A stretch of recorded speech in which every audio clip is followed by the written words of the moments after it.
história militar de Portugal no período moderno tem duas dimensões. Uma dimensão ultramarina, que acompanha o processo de expansão e de construção do Império em diversos territórios, ao longo de uma cronologia que vai do século XV até ao final do século XVIII, e em que os portugueses se adaptaram às circunstâncias locais, enfrentando resistências, mas também contando com a colaboração das sociedades e das formações políticas locais e, em termos de arte militar, adaptando-se às realidades locais, às conjunturas e às especificidades do fazer a guerra em termos locais e regionais. Por outro lado, existe uma dimensão doméstica, uma dimensão peninsular e reinol. E aqui o grande episódio é, no período moderno, a Guerra da Restauração, entre 1641 e 1668. Episódio fundamental que se segue à declaração de independência após o golpe de Estado de 1 de dezembro de 1640. A Guerra da Restauração é um período fundamental em termos da afirmação da nova dinastia e da independência do Reino de Portugal face à monarquia hispânica.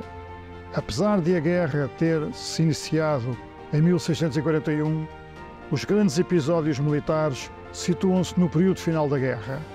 A Batalha do Amexial, em 1663, e a Batalha dos Montes Claros, em 1665. Tão decisiva foi a Batalha dos Montes Claros que alguns consideram que pode ser definida como a algebarrota do período da Restauração. No período moderno, devemos ainda destacar a criação das companhias de ordenanças por legislação de Dom Sebastião. Embora as ordenanças não tenham correspondido ao longo do período àquilo que era o objetivo sonhado, tornaram-se, no entanto, uma referência importante em termos da organização política e social local. No entanto, do ponto de vista militar, quer por falta de treino, quer por falta de armamento, os camponeses, os habitantes das vilas e aldeias que serviam como praças nessas companhias, podiam ser considerados anfíbios por uma fonte do século XVIII, que considerava que estas tropas eram meio paisanas, meio soldados, ou seja, não eram de todo tropas preparadas para o exercício da guerra. Em termos de história militar, no século XVIII, assinalamos dois períodos distintos. A participação de Portugal na Guerra da Sucessão de Espanha, logo no início do século, sendo de destacar a entrada em Madrid, em 1706, de um exército comandado pelo Marquês de Minas, que foi um episódio extremamente importante do ponto de vista simbólico e político, mas que não teve consequências em termos militares. Por outro lado, assinalamos a participação de Portugal, uma participação infeliz, no episódio da chamada Guerra Fantástica em 1762.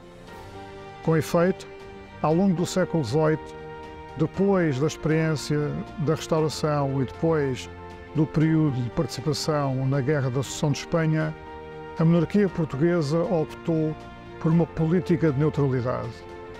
Deste modo, em meados do século XVIII, quando Portugal é convidado a juntar-se ao Pacto de Família, Dom José recusa. E por isso, Portugal é invadido pelas tropas espanholas. Nesse momento, o exército português não tem condições para poder resistir. O exército não tem munições, não tem armas, não tem cavalos, não tem arreios, não tem dinheiro. É aqui que entra a Inglaterra, concede o empréstimo a Portugal. É aqui, sobretudo, que entra em cena o Conde de Lipa, que vai trazer para o exército português toda uma dinâmica de modernização e de adaptação, ou tentativa de adaptação, das estruturas militares às novas necessidades da arte da guerra.